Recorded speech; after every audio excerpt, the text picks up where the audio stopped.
The right way of measuring Argentine deficit is comparing the debt in the period T minus the debt in the period T minus 1. If you do that, the deficit is higher than of what I will present to you.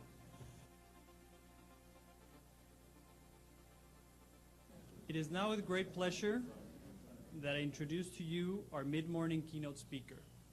Mr. Ricardo Lopez Murphy has been a consultant for the International Monetary Fund, the Program for Development of the United Nations, the World Bank, the CEPAL, and IBD. Additionally, he has been an advisor for the central banks of Argentina and Uruguay. Mr. Lopez Murphy has also served as chief economist for FIEL and a professor at UBA, UADE, San Andrés, and the La Plata universities in Argentina. From 1999 to 2001, Mr. Lopez Murphy was defense minister for Argentina and later served as prime minister of finance and infrastructure. Currently, Mr. Lopez Murphy is a private consultant and the leader of the political party Recrear Argentina. In 2002, Mr. Lopez Murphy ran for president of Argentina, obtaining more than 3 million votes and consolidating himself and Recrear Argentina as major political references in that country. Mr. Lopez Murphy received a master's degree in economics from the University of Chicago and a bachelor's degree in economics from Universidad Nacional de La Plata in Argentina. Please welcome Ricardo Lopez Murphy.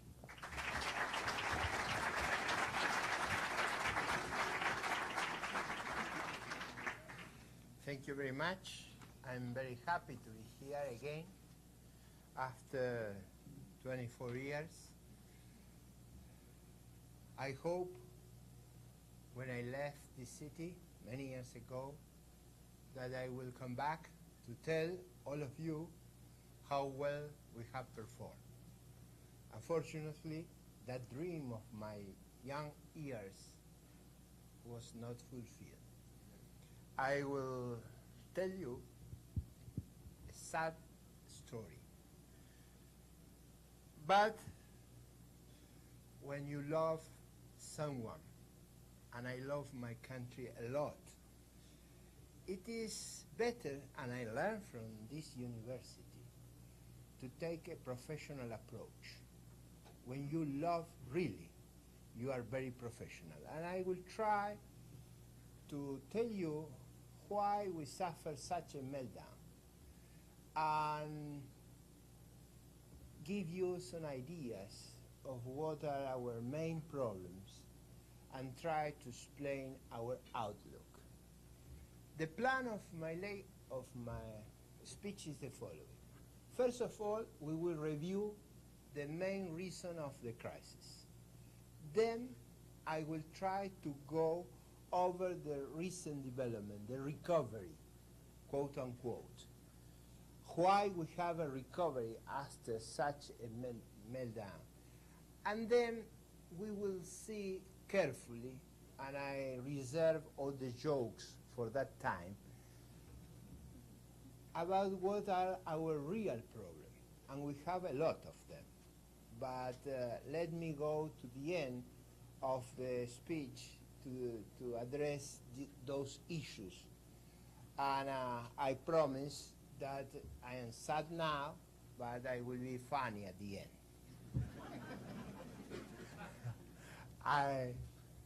I learned here in Chicago that you have to be optimistic. Yesterday I met with some student and they asked me what I remember, and I remember many things, but when I was leaving Chicago, Professor Schultz, I visited him and he said to me, "What did you learn?" And I was furious at that moment because the Argentine government called me to come back to Argentina and I want to remain here writing my dissertation. Well, obviously I was not very happy at that moment. I have to leave Chicago. And I said to him, and I'm sorry now, but it's a good story. I said, I learned to be tough here. I will be able to overcome any problems because I had to deal with several difficult questions, several difficult problems. If you have been a student of Mr. Gary Becker, you know what I mean. I just smiled and said to me two things that were very important in my life. He listened carefully and said, be careful with the budget. It's not only an economic problem, it's an institutional and cultural problem. And even in the last meeting, they were teaching me something. And this is what I learned from Chicago. Use every opportunity to clarify the issues, to try to understand what is going on, and use your scientific knowledge. What you learn in economics will help you and your people a lot. And I tried during all my life to use this methodology. Well, we are ready to go. Next. What were the reasons of our failure? Why we suffer such a crisis after the attempt of perhaps one of the largest reform process in the emerging countries? Why, after trying so hard during the 90s to reform all our economic institutions, we end so bad? First, we suffer, as you know, we have a monetary institution that was the currency board. The currency board was $1 is equal to 1 peso. We cannot issue money except against reserves. Why that failed? Because that was like putting a straitjacket over you. Why somebody willingly will put a straitjacket? You know, the others, you have to force them to put on a straitjacket. We put a straitjacket over us because we were afraid of ourselves. That is the key to understand the problem of currency board. But in any case, we follow during the, let me go over a point that I put not in my chart, but is important. We went to the currency board after 21,000% a year inflation. After erasing from our currency 13 zeros in 20-year period. Each zero means 1,000% devaluation. Remember of that. Well, we try the evaluation as much as we can. We don't want to have any doubt about that receipt. But we thought that if we can put control over monetary aggregates or the way we issue money, we will be able to overcome our lack of discipline. That was not true. The key problem was the fiscal policy. We have very large deficit coming from an incredible increase in public expenditure. And that was the key problem, the cornerstone of all our difficulties. Under a very orthodox monetary policy, but a totally lack of orthodoxy in fiscal policy. Like Pedro Aspe mentioned before, this is the key problem we suffer. Go. We receive also something that you can call bad luck. No, when I mean bad luck, it was almost a perfect storm. Let me say why. We receive at the same time several shocks, and the shocks produce something nobody was able to forecast before. Let me say, when we studied the currency board at the end of the 80s to have some tool to deal with the hyperinflation, the idea that we have in mind was that the inflation rate of the US dollar, that will be our anchor, was 4% a year. If you compare 1989 against 1929, the inflation rate was 1,000%. That was, in our mind, the idea that there was an inflation rate implicit, embodied in the dollar of 4% a year. we discovered during the 90s that let me tell you another thing. We check using another procedure. After the Second World War, we check the dollar against the other currency, against the Deutschmark and the yen. The Deutschmark went from 4.2 to something like 1.5. The yen from 360 to something like 100. We say we will anchor, but we will anchor to a soft currency. Remember that, because that was the underlying assumption. That's what I mean by bad luck. I mean by bad luck that during the 90s, the inflation rate in dollars relevant for Argentina was negative, was not in the order of 40, 50% a decade, was -7, relevant for us. And we were having that idea of underlying inflation rate in the dollar that was not true.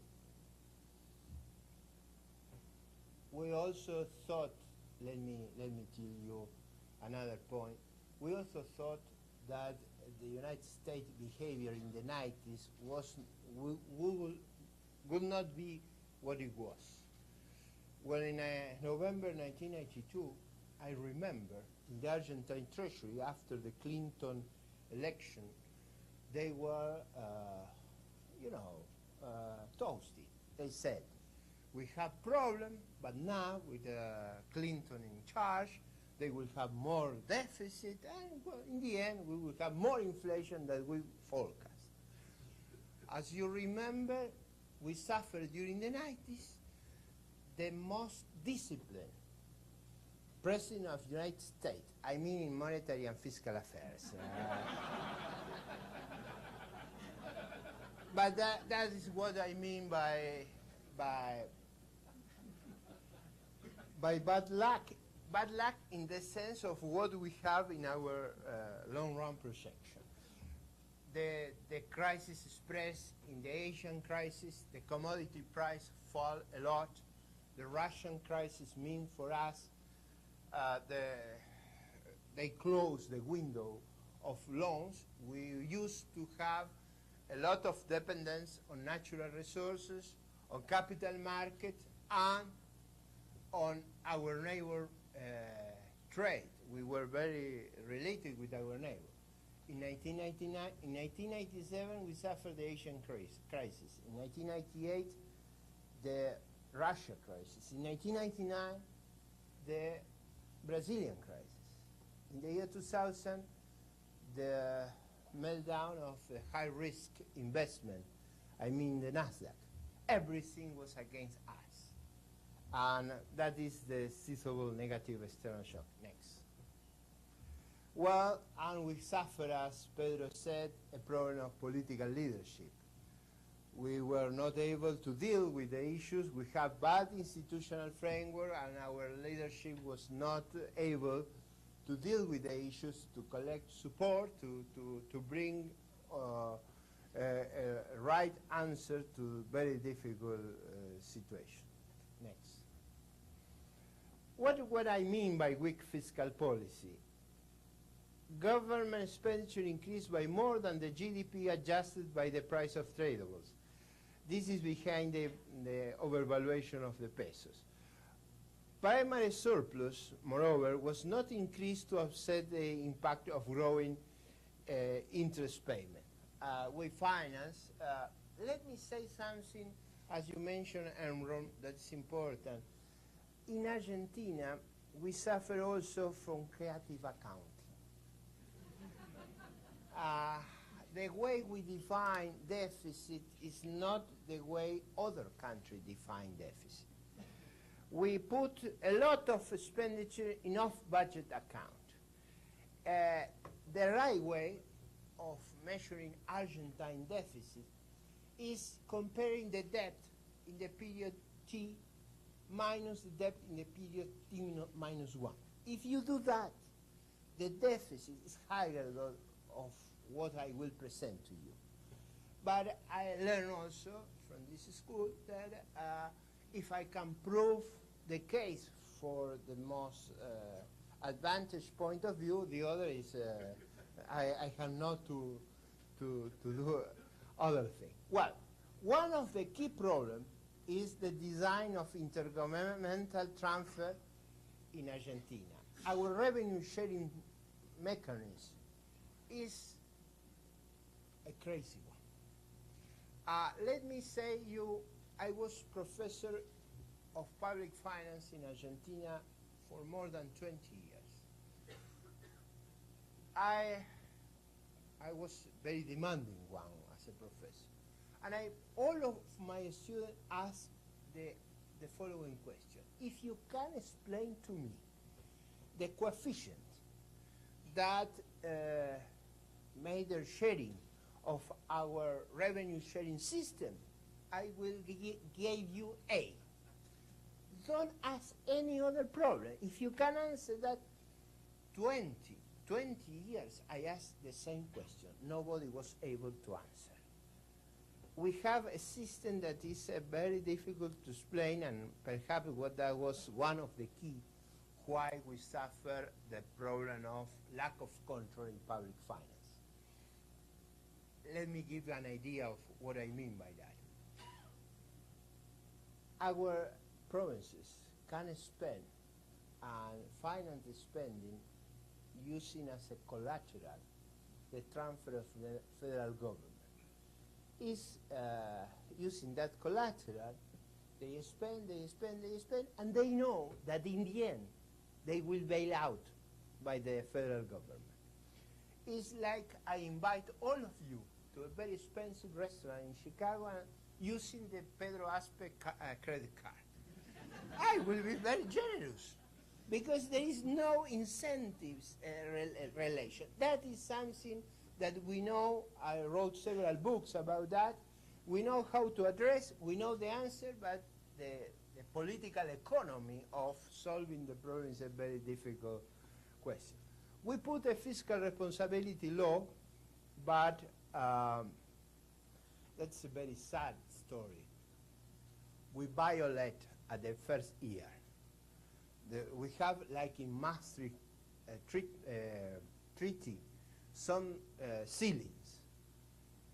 We violate at the first year the ceiling. And that was the problem of trust. In the panel, they talk about trust.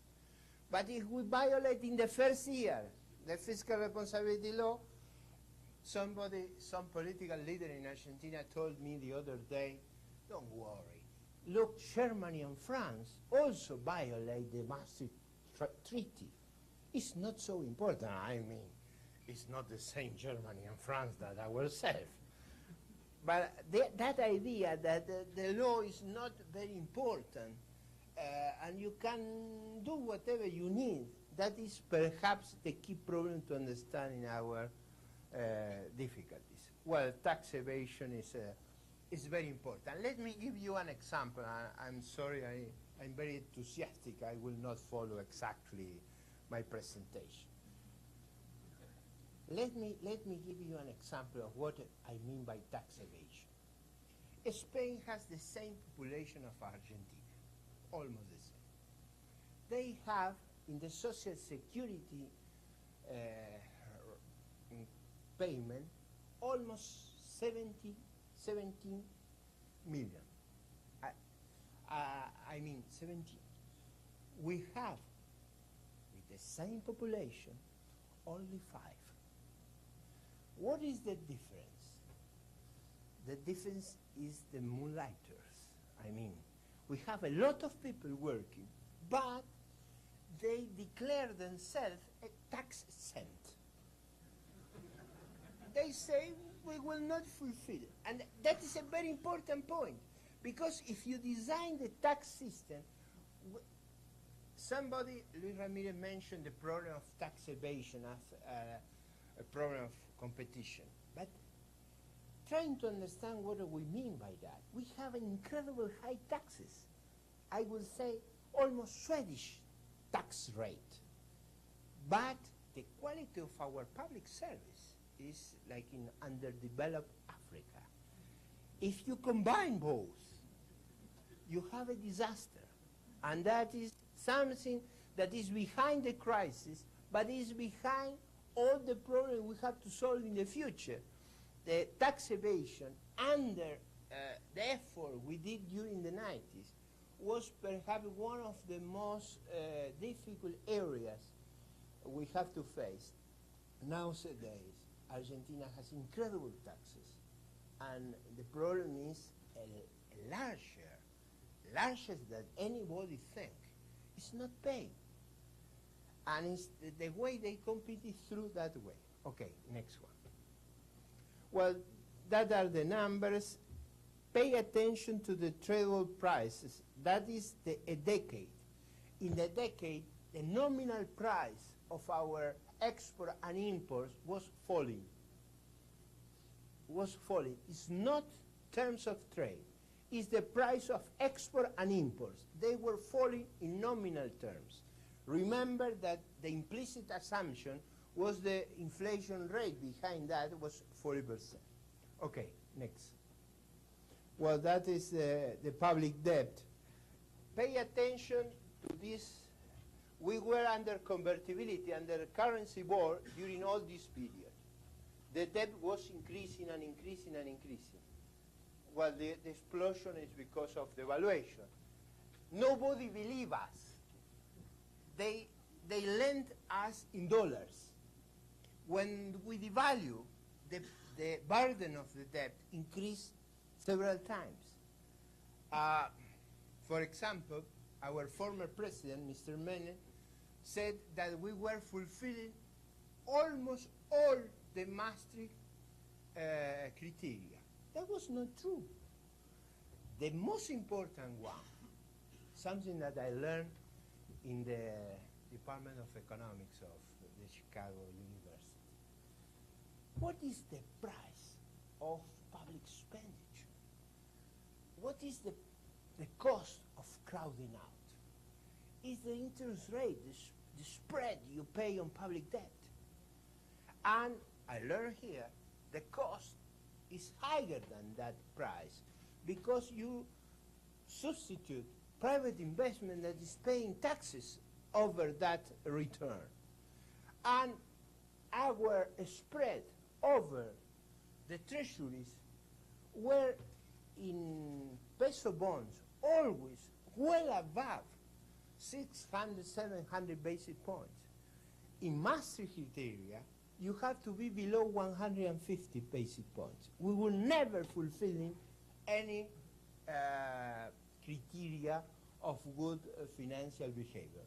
That is to say, somebody that lent to us may mistake us because they lent to a country that were not doing the right thing. That is why we will suffer a haircut. Haircut is a minor statement, maybe scalping.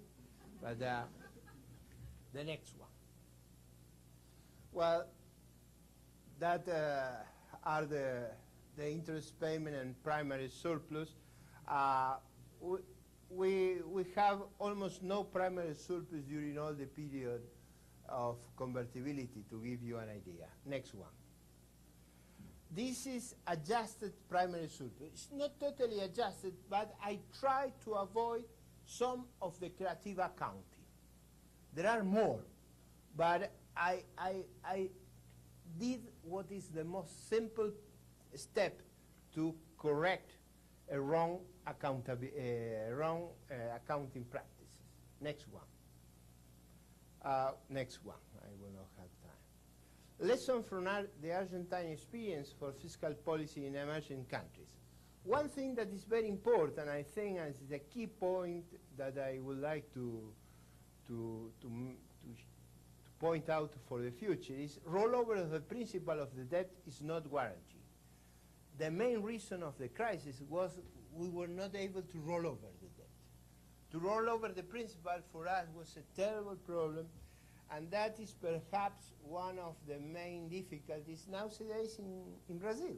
In Brazil, they don't have the same problem as we have, but roll over the debt is not so easy with so shallow capital market, and that is a key difference adding to the problem that Pedro mentioned in Chile.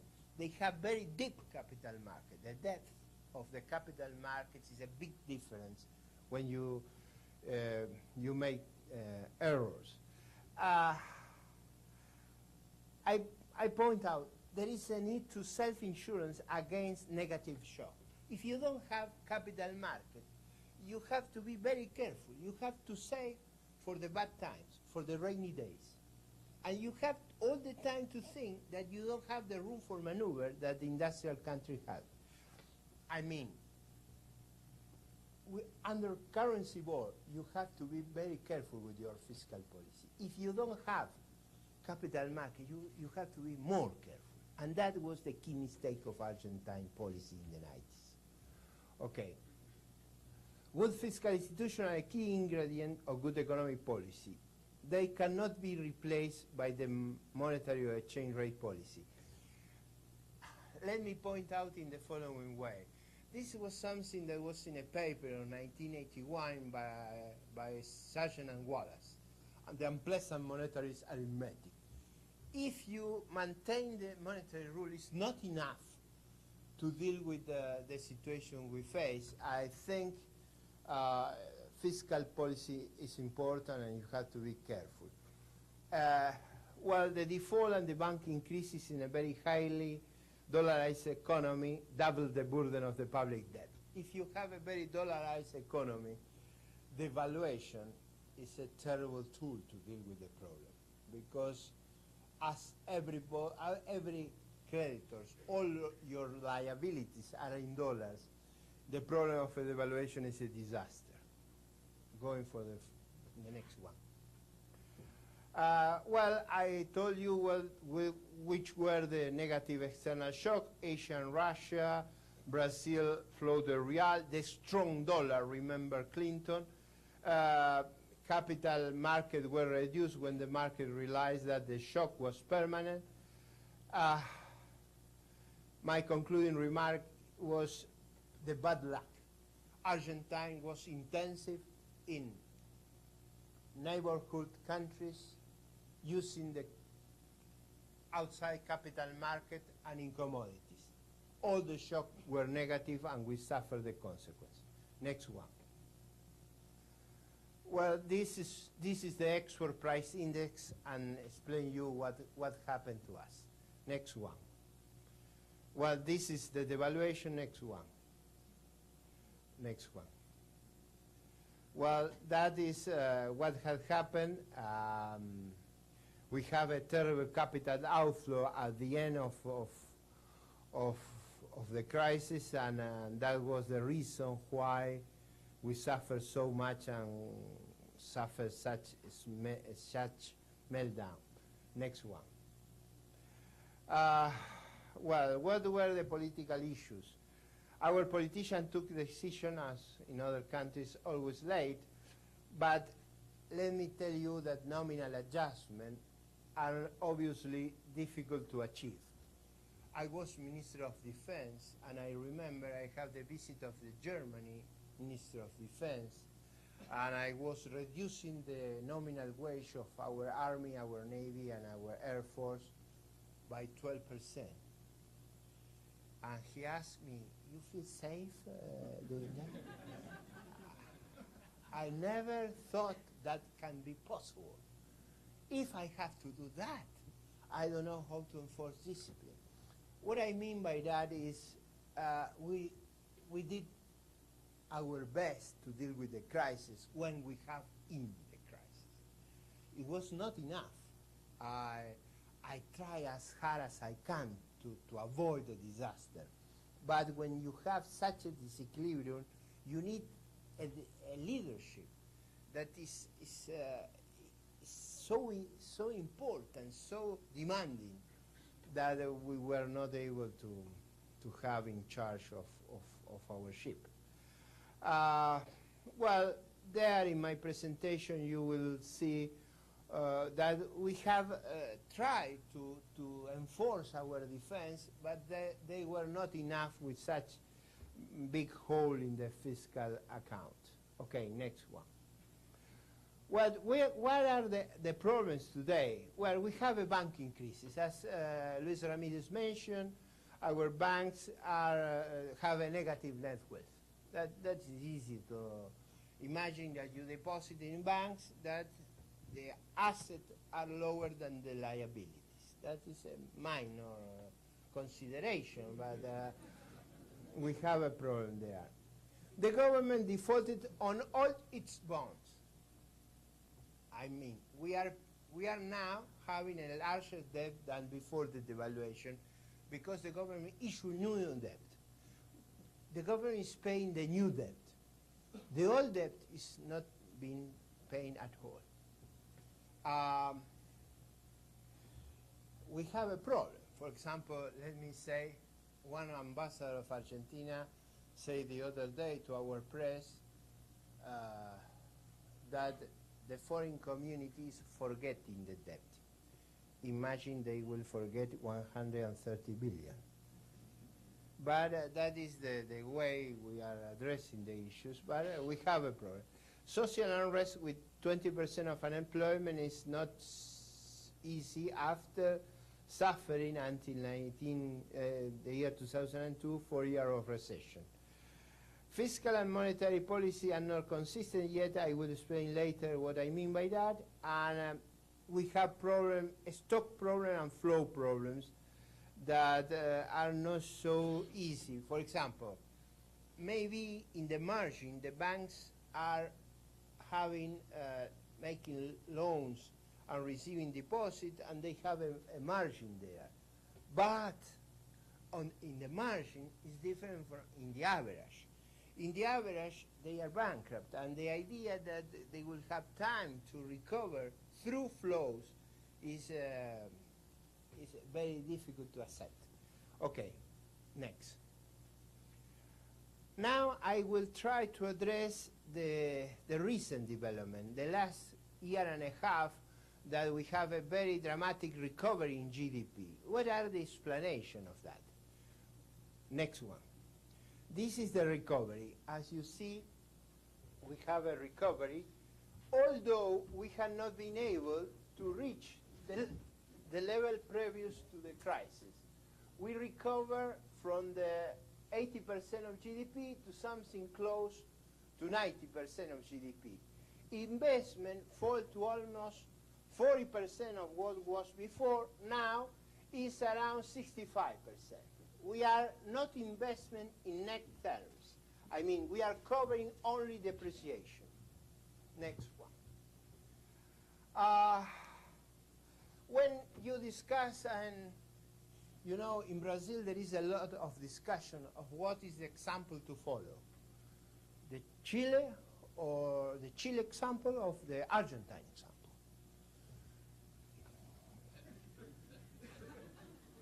It's true, it's true. The Chile example is something that you build through many years of effort, saving, good allocation, reputation. Our example is a very different one. We forget about our indebtedness and have some room for maneuver. And the idea of going through that approach is attractive. But at the end, I will try to explain why this is not something you can profit in the long run. The recovery is a very important one, but if you compare with Chile and with Brazil, we are far below them. One of the explanations of the recovery is the previous fall. That is something you have to have in mind. Okay, next one. Next one. This is another index. This is the index of services, because mainly the information from Argentina came in terms of manufacturing.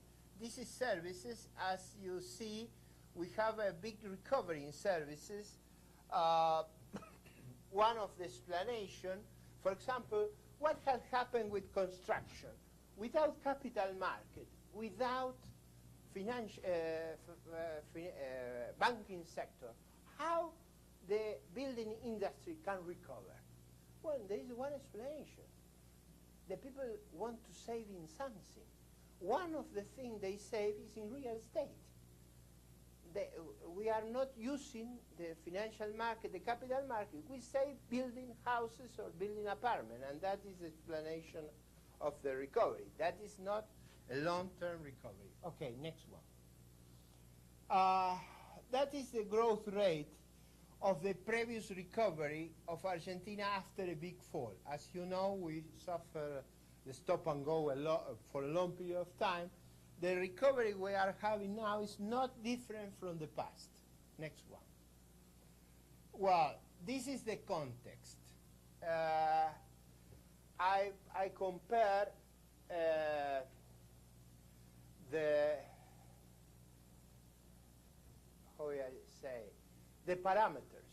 parameters of recovery.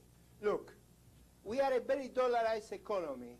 The dollar devalued a lot against the euro.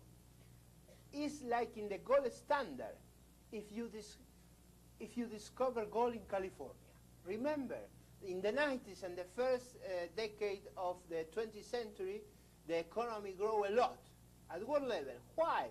Because the supply of gold increased a lot, and you have fixed parity with the gold, and that creates excess supply of money, and that is the explanation. Never we have something like that. Second, export price. The export price are growing at a very fast rate. Remember, we have 14% increase in our export price, and the interest rate is 1%. That's a very negative interest rate. Well, there you see the numbers. Next one.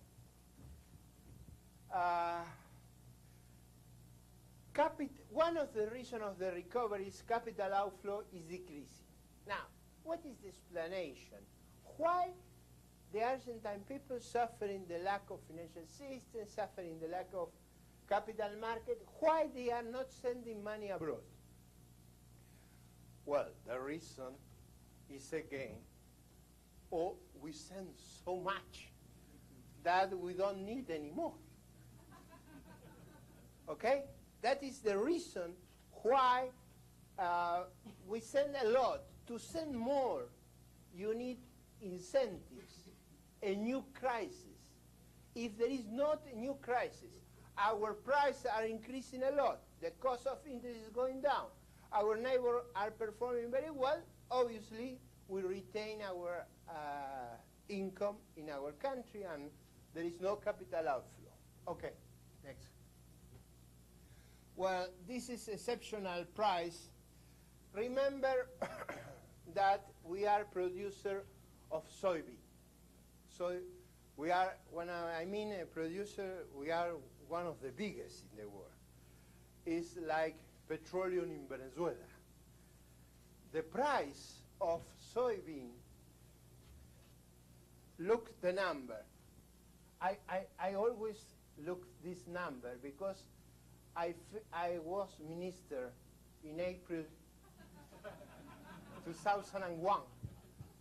Next minister, enjoy, is like winning the lottery. Okay? That is... Okay, next one. Well, this is the explanation of soybean. And sorry, my secretary forgot to translate the titles. But it's soybean, supply and demand, world and China. And that is something that I think we have to have in mind. The world is going in the Argentine or South America direction. The world is demanding a lot of natural resources and is complementary of ourselves. That is, we have good opportunities in the future if we do the right things. Okay? Because our wealth is in natural resources, and the demand for natural resources is growing and growing and growing. Okay, the next one. Well, let me go over a problem that we never explained very well in Argentina nor in the rest of the world. During the last 30 years, 35 years, we made many mistakes. Our policies were wrong. We have institutional weakness. But there is another explanation, very important to understand Argentine problems. We are very rich in natural resources, and the price of natural resources went down. But not went down by a little, went down in an incredible way. This is the soybean price deflated by the PPI, the Producer Price Index. If you want to explain why we were so rich at the beginning of the 70s, the price is twice or 3 times what the price of today it is, even though it has increased 100%. I mean, the price of our natural resources went down during the last 30 years. And that is a good explanation of our poverty. It's not the only, but I mean a good share of our problem is the deterioration of the price of what we produce. Obviously, with good allocation signal, we move from that area to other area. The difference is in that area, we enjoy the surplus of being the owner of the resources. In other areas, we don't have such advantage. I mean, we will receive only what we produce. Okay, next one. Well, that is the adjustment. Sometimes in my country and in South America, there is a discussion of if you can avoid the adjustment. This is not true. You will have an intelligent adjustment or a wrong adjustment. Adjustment you will have always. The way that we adjust was the worst. We suffered a chaotic adjustment. The constraint, the budget constraint, apply for everybody. You cannot avoid that. The adjustment was this fall in import quantities, was perhaps the highest adjustment of all the history of Argentina.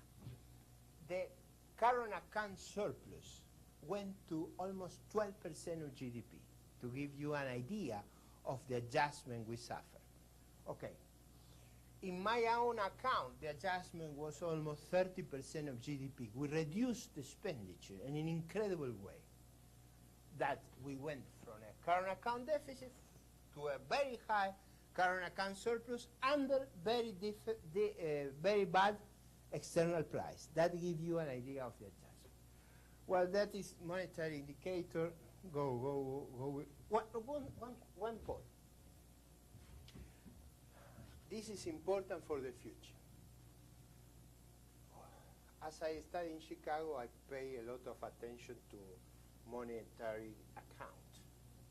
You know, I learned here that inflation is always and everywhere a monetary phenomenon. That was a very important. Look what is happening in Argentina. Pay attention to this. We are issuing a lot of money, and nobody understands very well why there is such demand of domestic currency. The problem is if we come back to the old times in income velocity of money.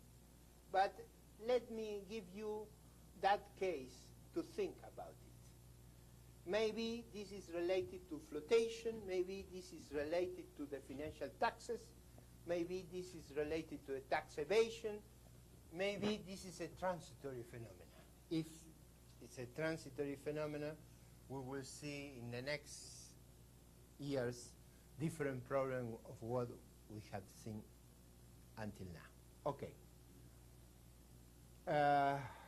This is the fiscal expenditure. Here you will see the adjustment. We did a very sharp adjustment under the valuation. Now the primary expenditure is recovering. This is taxes. Taxes are recovering. Obviously, expenditure fell a lot, and now it's increasing, even though we have a primary surplus now. It's not enough to cover interest payment, but we have a primary surplus. Okay, next one. Sorry, because I'm taking a lot of time, but I will try to finish. Go again, go again. Go again. Well, risks and opportunities. The international and regional environment were very favorable to Argentina. The problem is what will happen to us is something that everybody knows will happen. I mean, the interest rate in the United States will not remain at 1%. This will have an impact on commodity price and in capital flows, and that is the real challenge we will face very soon. Okay, next one. Well, the government is not solving some important structural problem. As we know, that renegotiation is in a slow motion problem. I mean, we are talking, but we have no final negotiation. The signal to private utilities. There we have, perhaps, and let me address now one of the most important things in Argentina. To exit the convertibility, the currency bond, we apply a new technology, asymmetric specification. Will never be applied again. We suffer a very terrible experience. What was asymmetric specification? Was something like tailor-made evaluation. For some, we made a devaluation of 200, for others, of no devaluation. For utilities, for example, there was no devaluation. The price of gas, for example, the million of British thermal unit remain freeze. We are suffering now a shortage. 2 years ago, when we made the asymmetric specification, we told the public opinion we will suffer terrible shortage. Why? Because we are freezing the price well below equilibrium. In the short run, the shortage is minimum. In the long run, as I explained, and let me say I explained publicly, I am not very successful, I say, the demand is negative slope. And the elasticity is increasing with time. The supply is positive slope, and it's increasing the elasticity with time. The shortage in the short run is very small. In the long run, it's dramatic. Now we are suffering. Economics 101, I mean. That is what we are suffering now. Labor reform. Well, I explained you what we are suffering, and I think one of most distorted market in Argentina is labor market. What were the change in regulation we did in the last 2 years? The change was to overtax labor and to put European regulation. Obviously, we have been growing very fast, create a lot of employment, but no employment, I mean in the formal economy. And that is another problem we have to fix. I took more time than I should. Let me finish giving you a final perspective. We made mistake, we had bad luck, we have institutional weakness. All of them are important. But perhaps the most important one was the cultural problem. Culture, I mean, but how you think, the software you have in your mind. That is perhaps the most difficult part that we have to change in Argentina and perhaps in South America, and I will let for the next panel when I will speak about what I mean by that. But let me give you one example, one important example. When the president, former president, announced the default in the parliament, the parliament exploded in happiness, clapping everybody. It's like you say, I am bankrupt, and everybody's happy. Something is wrong there. Something is wrong. What is the mindset that produced such outcome? That is the real problem we have to answer ourselves. And the idea that the others will pay for you is behind this clapping. And it's not understanding how the work works, how the society works. The idea of not paying, and I acknowledge we will have to have a haircut, maybe scalping, but what is the reason of the haircut? The reason of the haircut is the difference between your willingness to pay and your ability to pay. That is the bridge to solve that. But the idea that the other are paying, and this is for the Brazilian, the other are paying because they are idiots and has not discovered yet your ability, is not understanding the long run. The retaliation are subtle, are more difficult to see in the short run. If you are myopic, you don't put relevance to that. But what is happening to an economy that is not addressing the debt problem? Well, one of the consequence is nobody will like to invest there. And the retaliation, the real retaliation, is not a battle cruise, as they think. Somebody will come to collect our debt. No. The real retaliation is that you are reducing your capital stock and you are going and getting poorer and poorer. You will have the outcome of the haircut you are looking for. If you are looking for a 90% haircut, you will be as poor as to justify the 90% haircut. It's not the other way around. You have to try to reduce the haircut. Why? Because there is a complementarity between the success of your creator and yourself. And that is a key figure, a key thought we have to change in the mind of our people. It's not a problem only of leadership. It's a problem of our culture. Let me give the last example. Something that I learned here also. When you play tennis, to play tennis, the game needs some rules. You know, you have to throw the ball to the rectangle in the other side of the net. And you play by those rules.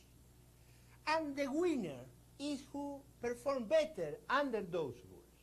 But imagine that you think that you play whatever you can. But at the end, you go to the black and change the number of the game. The idea that you are at the same time the player and the judge means that nobody wants to play in the long run. The government of law is like the tennis game. There is an incentives there. And also, there is an incentives in private property. If you don't have private property, nobody cares about resources. Understanding that is perhaps our biggest challenge. Let me say, to finish, I fight a lot in my country, and obviously you see my presentation that I am very passionate about what had happened to us. And I will try to do my most to overcome our failures. And I have the hope that finally we will be able to redress our defect and to correct our failures. Let's finish with a joke that I use always in my presentation in Argentina. I have been a presidential candidate. One way they attack me all the time is because they say I am an orthodox economist. And they say all the time, Lopez Murphy is always going by the book. Let me explain you how I answer that to the general audience in Argentina. The other day I said, it's true, I'm going by the book, and I'm not enough clever to change the book. But think about that. Suppose that you take a flight, like I take from Buenos Aires to Chicago, and the commander of the flight said to the passenger, I will put aside the book. I will not go by the manual. I will land in a very different way. You will be terrified there. The case is always in favor of the book. To be against the book, you have to be more clever than we are. Thank you very much.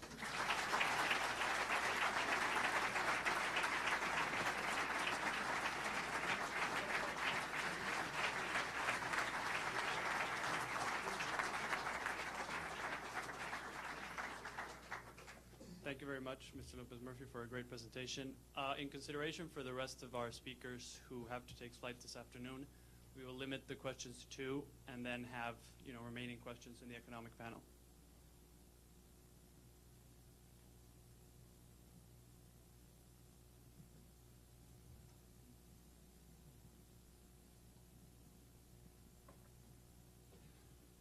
Mr. Murphy, you were, as you said, presidential candidate against the La Rua, and all your advertising back then was to pledge the dollar to the peso. You were posted everywhere in Argentina. So what would you, or what could you have done different than the La Rua so that this disaster would not have happened? Well, let me tell about my personal story that will help you to understand the problems. When Brazil devalued in January 1999, at the beginning of the campaign from the presidential election at the end of 1999, I was member of the staff of Mr. De La Rua and said, we will not be able to follow with the speech we are using because the external situation changed dramatically and we have to move from another policy. I mean, we will need to make a terrible adjustment because the price level that is relevant for us has been reduced a lot. And we will have to reduce, and that means something, a very difficult program, and we need to earn our legitimacy during the campaign, because to deliver such adjustment, you need the popular support. Without that, you will not be able to deliver that adjustment. That was the real problem during the government of De La Rua. He didn't feel with the legitimacy to do such adjustment without announcing it before in the election. Well, in those months, as I pushed a lot to change the speech, he decided that he had to win the election. And if he said what I advised him to say, he answered to me, I will be defeated. And I answered to him, if you win without saying anything, you will not be able to govern. That was the dilemma. Finally, I decided to speak in public in April 1999, and they expelled me from the staff. That was the story. They expelled me from the staff. After the election, the president asked me, you love a lot your country. You know the truth. We will have to make a very large adjustment. And we didn't say anything about that. Don't put your, I was furious with him. but he said, you have to put before your country than your scorn, you are angry, but you have to be loyal to your country. Well, that was the reason why I was Minister of Defense. But the real problem was during the campaign. Then, during the government, the problem to address the issue, we had the plan. The problem was the coalition was destroyed trying to implement a fiscal adjustment, and they were not trained to sustain the government. The you know, the political speech, a leader is a storyteller. You have to explain to people where you come from, what are the problems you face, and how you solve them. If you have been lying during the storytelling, it's very difficult to live in a very difficult and rough time. And that is my explanation of what went wrong. If I go back in the calendar and to the previous year again, I tell you my approach will be similar of what we try to do. Mr. Lopez Murphy, I have a great respect for you because you stepped in as a Ministry of Economy in a moment of real crisis when nothing could be done. I am a member of the Argentine Diplomatic Corps, and I always study that we suffer an unfair treatment in subsidies, in agriculture subsidies. And I think it's true. I think our country do not make any subsidies. And as you say, we are now focused, or we are competent in making our natural resources. But in the 70s, you explained that the prices of agriculture products have been low. Do you think in the 70s was because of the subsidies and the war between subsidies with the European Union? And if this is true, and if we don't export subsidies, so we are suffering from a culture that we have to change the culture of the leaders of the United States, as we also have to change our culture, because we must be equal. Okay. Let me say the following. The trend on our price are due, the fall of the price of our production are due to mainly two things.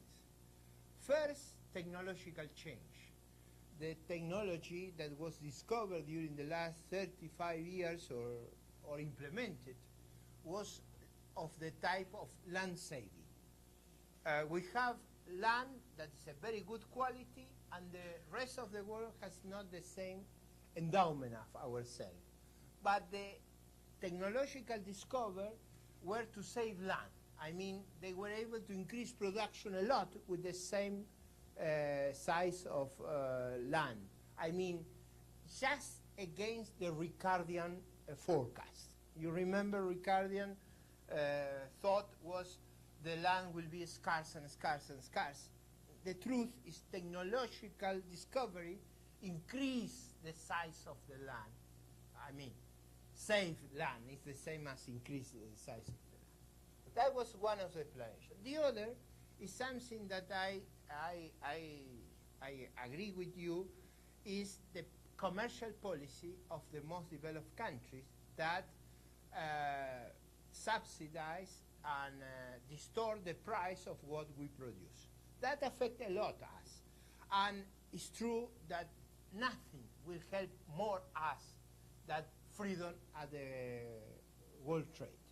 I mean, if we can obtain full liberalization of trade, we will be a lot, we will receive a lot of advantage. And I'm fully backing that policy. I believe world trade liberalization is like discovering another China. China and the development of China is very important for the world, because that was the growth, the leader of the growth in the last 10, 15 years. But if we liberalize trade, it's like discovering another China. But the problem with that is behind our abilities.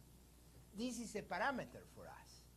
If they open, it's better for us. It's better for everybody, but we cannot control that policy. Something that is difficult for us is we all the time speak against subsidies by others, but the problem is we are taxing our producers. Imagine that we are talking a lot about subsidies by others, but at the same producers that are suffering distorted competition because of subsidies, we are taxing them. And the problem of our internal policies is more important, in my view, than foreign policies. In any case, I fully agree with you that full-scale liberalization of trade is perhaps the best policy, not only for allocation of resources, but to improve fairness and equality at world level. Professor.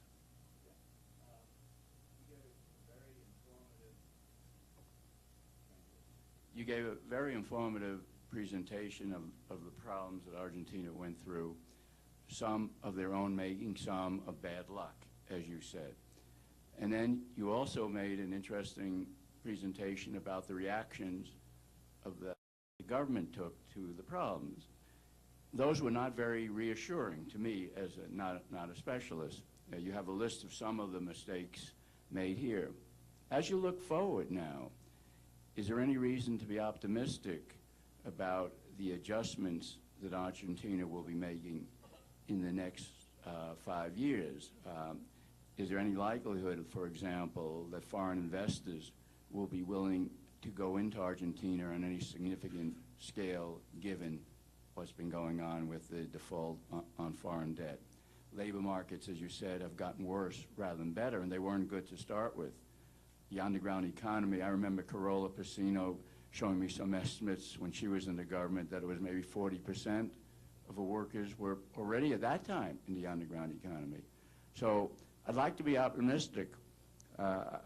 I like Argentina a lot, but you didn't give us much reason to be optimistic, and that may be the truth. But are there any reasons as we look forward, given all these crises, and given the bad responses in many respects of the government to these crises, to be optimistic about what will develop in the next 5 to 10 years, given that you're not getting such bad luck from outside? Let's say the luck is average luck and things are reasonable, but what about the internal responses?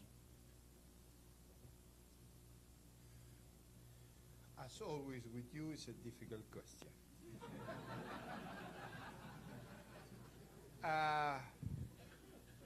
Let me say, I think the consequence of bad regulation and wrong policies are suffering immediately. And I believe this will be part of our discussion in the political arena. I mean, wrong policies, if we are democratic society, free press, finally, wrong policies will be defeated. You know, I know that there is a learning process. In the short run, the policies are very bad. Let me give you an example. The price of oil is growing at world market. The chief of cabinet spoke the other day saying we have to have responsible prices. Nobody knows what is that. I know market prices, not responsible prices. Responsible price means freeze price, frozen prices. I mean, we are making a lot of mistakes. And from that point of view, the short run is not good. We were not able to use such a good opportunity as we have last year and a half. let me say, I am leader of opposition. I have to fight in my country. If I said everything will be wrong, I will not have the spirit to fight. And I love my country a lot. Let me be optimistic against any hope. And I will always think that we will be able to correct our mistake, to reveal our institution, to improve the allocation of our resource, and to reveal our reputation. We have a very important person in our history that was Juan Bautista Alberdi, was the writer of our Constitution.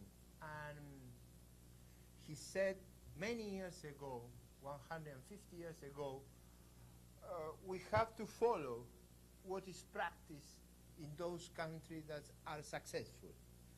And I am preaching again the same story, and I hope that we will be successful. Anyway, I'm a skeptic in the short run, to answer your question. In Chicago, when I was a student,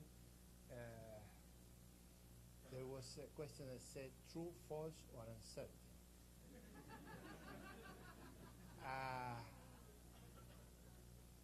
The short run let me use uncertain. Thank you very much.